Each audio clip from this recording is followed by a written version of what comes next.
Bonjour à tous et que la paix vous accompagne. Aujourd'hui, nous allons aborder un sujet qui concerne beaucoup de vies, comment sortir de la pauvreté. Ce n'est pas seulement une question d'argent, mais aussi de mentalité, de vision et de décision. Écoutons ensemble le pasteur Marcelo Tunisi, dans cet entretien accordé à Carry Motivation, qui nous partage des clés puissantes pour changer de niveau et transformer notre destinée. Écoute attentivement, car ce message peut être un tournant pour ta vie. Écoute maintenant. Que faire pour sortir de la pauvreté? Nous allons à l'école pour être riches, mais il n'y a pas le cours de la richesse. Et on va t'apprendre les Nils dont tu n'auras même pas besoin pour être riche. Beaucoup d'écoles sont des écoles pour être des professeurs, mais pas pour devenir riches. Parce qu'on remplit les gens la tête des choses dont ils n'auront pas besoin. Est-ce que moi j'aurais besoin des abscisses et des cosinus dans ma vie? Vous allez m'apprendre ça. Depuis que j'ai fini les humanités, même pas un seul jour dans la vie, j'ai eu un problème de cosinus et de tangente. Pourquoi vous m'avez appris ça vraiment? Professeur, tu dois me dire pourquoi tu m'as appris ça. Que faire pour sortir de la pauvreté? Voici un passage. Proverbe 6, versets 6 à 11.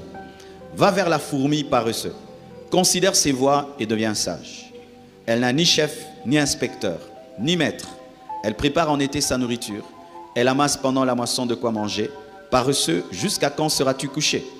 Quand te lèveras-tu de ton sommeil? Un peu de sommeil, un peu d'assoupissement, un peu croiser les mains pour dormir, et la pauvreté te surprendra comme un rôdeur et la disette comme un homme en armes. Nous voyons que lorsque Dieu veut enseigner Proverbe 6, c'est Proverbe 6, j'ai donné le bon verset? Ok. Lorsque Dieu veut enseigner la richesse, il conduit l'homme vers la fourmi. La fourmi nous enseigne qu'il faut travailler. La fourmi nous enseigne qu'il faut être sage. La fourmi nous enseigne qu'il faut travailler sans être poussé par un chef. La fourmi nous enseigne qu'il faut préparer le futur dans le présent. La fourmi nous enseigne qu'il faut investir aujourd'hui pour avoir demain. La fourmi nous enseigne qu'il ne faut pas dormir tant que tu n'as pas préparé le futur. Et là, si vraiment une fourmi peut nous enseigner, c'est extraordinaire. Si tu veux devenir riche, il faut travailler. Si tu veux devenir riche, tu dois te former. Tu dois apprendre comment gagner l'argent. C'est pourquoi nous, lorsqu'on va faire l'école Compassion, on va apprendre aux enfants à gagner l'argent, même à 5 ans. Alléluia, il y aura le cours, l'argent. Sincèrement, nous étudions pour être riches, n'est-ce pas, non? N'est-ce pas? Mais on ne donne pas le cours de la richesse à l'école, ça n'a pas de sens.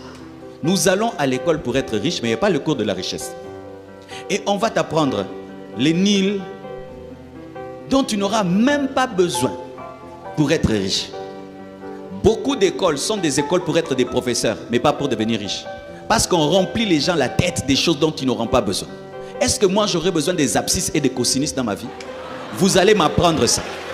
Depuis que j'ai fini les humanités, même pas un seul jour dans la vie, j'ai eu un problème de cosinus et de tangente. Pourquoi vous m'avez appris ça vraiment? Professeur, tu dois me dire pourquoi tu m'as appris ça. Il fallait donner de tels cours aux gens qui veulent devenir des professeurs en mathématiques, qui veulent envoyer des navettes spatiaux. Mais moi, je suis allé étudier pour avoir l'argent. Mais vous ne m'avez jamais appris comment on investit, comment on épargne. Tina Sil, sa classe. Mais vous m'avez appris Charlemagne, Napoléon Bonaparte. Donne-moi la main, hein? Si vous ne savez pas, les hommes riches, pour rester riches, ont engendré des écoles pour que vous soyez pauvres. Et vous ne savez pas ça? Cher Congo, les autres nations sont en train de changer la manière d'éduquer les enfants, sont en train de changer les écoles. Nous avons les écoles décolonisées, où nous apprenons l'histoire des autres dont nous n'aurons même pas besoin. Frère, si tu étudies pour avoir l'argent, qu'on t'apprenne comment on gagne l'argent, parce que tu vas avoir le diplôme, mais tu ne sais pas gagner l'argent. Maintenant, toutes ces années, c'était pourquoi? Vous me mettez des cours même de gymnastique. Et j'échoue en cours de gymnastique. Est-ce que je vous avais dit que moi, je vais être karatéka? Mais vraiment, des choses inutiles. Il faut que dès le départ, on canalise quelqu'un par rapport à ce qu'il veut devenir et qu'on enlève tout ce qui est inutile. Ce que je suis en train de dire, ailleurs on appelle ça Montessori. Ça existe déjà. Allez sur Internet, tapez ça. Il y a des écoles où il n'y a plus de premier de la classe ni dernier de la classe. Vous savez ça? Parce que ce n'est pas parce que tu es premier de la classe que tu es intelligent. Des fois, seulement tu as la capacité de répéter comme un perroquet ce que le professeur a dit. Et toi-même, tu ne comprends rien dedans. La preuve, c'est que certains premiers de la classe, après même être premier de la classe, il n'a rien retenu. Il a seulement gobé et puis il a écrit. C'est pourquoi, chers parents, à la maison, tu dois équilibrer ce qu'on donne à tes enfants. On dit, on ne donne jamais l'argent aux enfants. Il faut lui donner l'argent et tu dis, garde cet argent, dans un mois, je veux voir ce que tu vas en faire. Et puis dans un mois, il revient et dit, non, j'ai gardé. Donc tu sens quel esprit comptable. L'autre, il revient et dit, non, j'ai 300. Tu sens que c'est un investisseur. Mais certains devaient être des professeurs. C'est-à-dire, toi, tu dois connaître toute la géographie, toute l'histoire. Tu dois tout connaître parce que toi, tu vas donner cours. Mais moi, je n'ai pas la passion de donner cours. Moi, je vais être un grand homme d'affaires. Mais apprenez-moi comment je vais gagner l'argent. Précisément aussi au Congo, ne me donne pas un cours de quelqu'un qui va vivre aux États-Unis alors que je n'ai pas le projet d'y aller. C'est pourquoi la Chine s'est développée et l'Inde est en train de se développer parce qu'ils donnent des cours par rapport à la vision de la nation. Alléluia. Donc, chers frères et sœurs, il faut que tu te formes par rapport à l'argent. Et si tu n'en as jamais reçu, il y a des livres, il y a des cours, même sur Internet, sur YouTube, qui apprennent comment tu peux devenir riche. Parce que tu peux vouloir devenir riche, mais tu n'as pas l'intelligence financière.